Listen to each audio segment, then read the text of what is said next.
Well, it's 5 o'clock in the morning, and you can hear the rain. It's been raining, light showers, pretty much a lot of the night.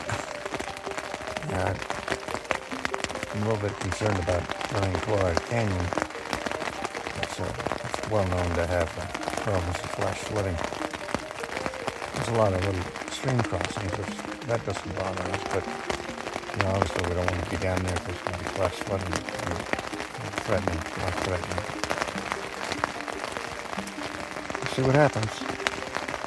As the new year rolled over to 2025, I had 2 past overlanding failures that I hoped to complete this year. The first was the somewhat technical Steel Pass in Death Valley National Park.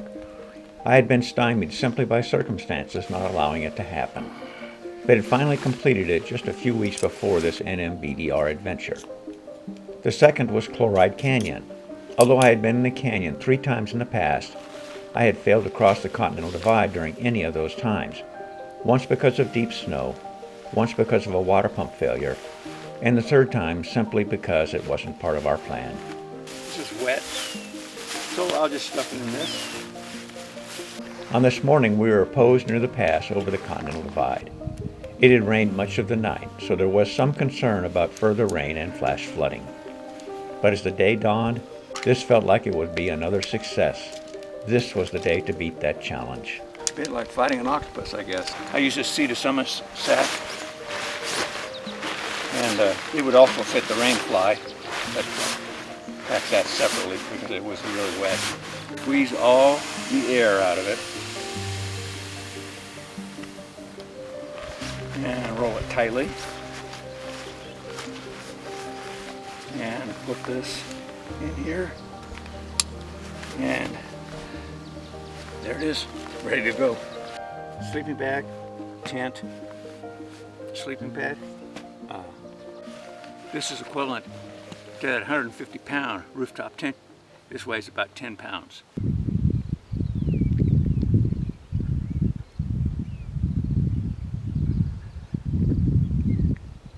Ooh, sunlight. Mark, do not scare it off. I'm sorry. So, what's the plan today? I guess first and foremost, Chloride Canyon, your Awesome. nemesis. Uh-huh. And then on to Elephant Butte, and hopefully we'll meet up with Andy there. Elephant Butte, maybe, if we wanted to just stop at a place and have lunch or Yeah. something like that. Yeah, we can meet up for lunch maybe. Okay. See what time we get to Winston and kind of plan from there. All right. Well, I'm ready. You ready? Yeah, I'm ready. Okay. Let's get it on. All right. Morning of day 5, heading off to Chloride Canyon, so we'll hopefully have a good day today.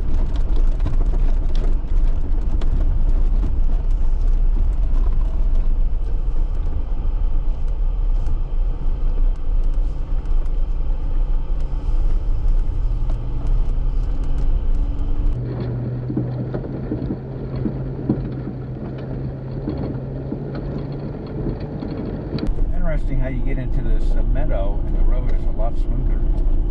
Yeah, it hit a really big clunk on top. I'm going to stop for just a second, Mark, and we get to a flat spot. Okay, down here at the bottom. Yeah, don't stop under that tree that looks like it's about ready to tilt over the road. Oh, deer in front of us. A couple more, a bunch more.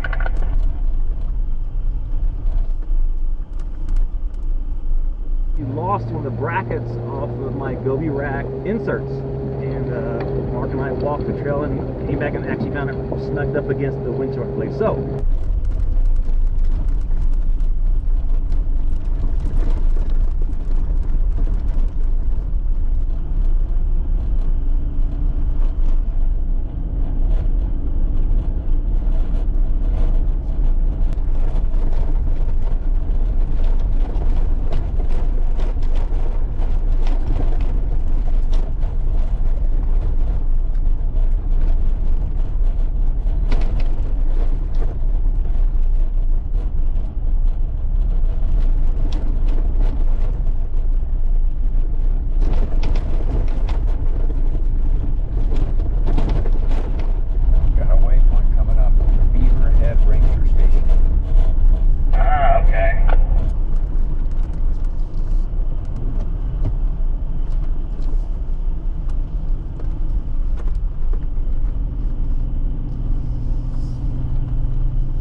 This is where we got stopped. There were some fallen trees and a lot of snow and stuff like that, and so this is where, as far as we got, and then we turned around. Brent sticking out there. Thank you for letting me know that.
But you can just barely see it here.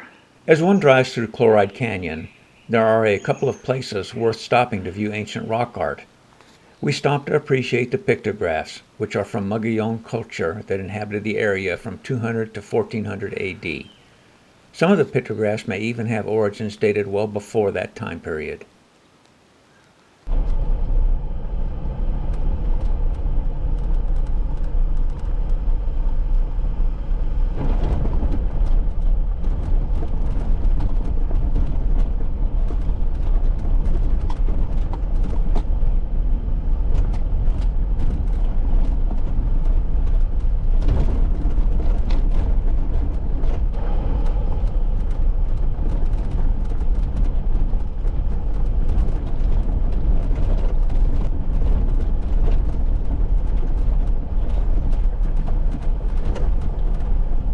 Welcome to the town of Chloride.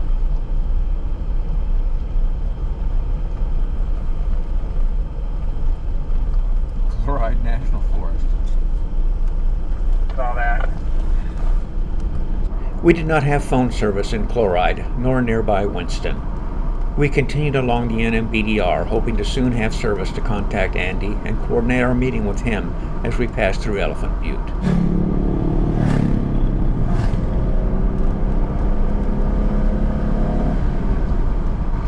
New text message. I'm gonna pull over. I have service.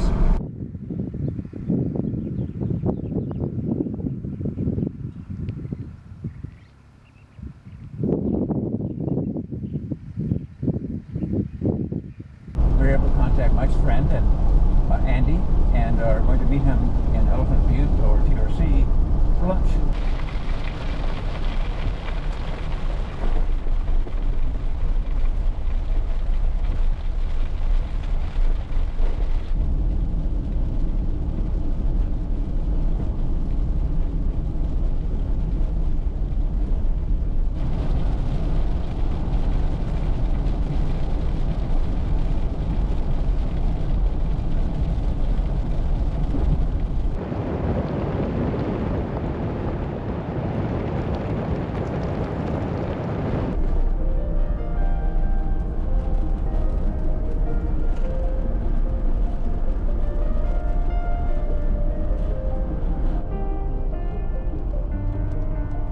As we drove along the NMBDR toward Elephant Butte, we could not help but notice that the weather along our route was looking quite ominous. Upon arrival in TRC, we met Andy for lunch at El Faro Mexican restaurant. We also stopped by his wife Becca's workplace and got a tour of Andy's business and met their delightful son Milo. During this, Andy made us an offer that was difficult to refuse. Stay at an unoccupied second home that his family owned. They'd cook dinner for us, and we could use as much hot water as we wished. Hot water for showers? That there cinched the deal.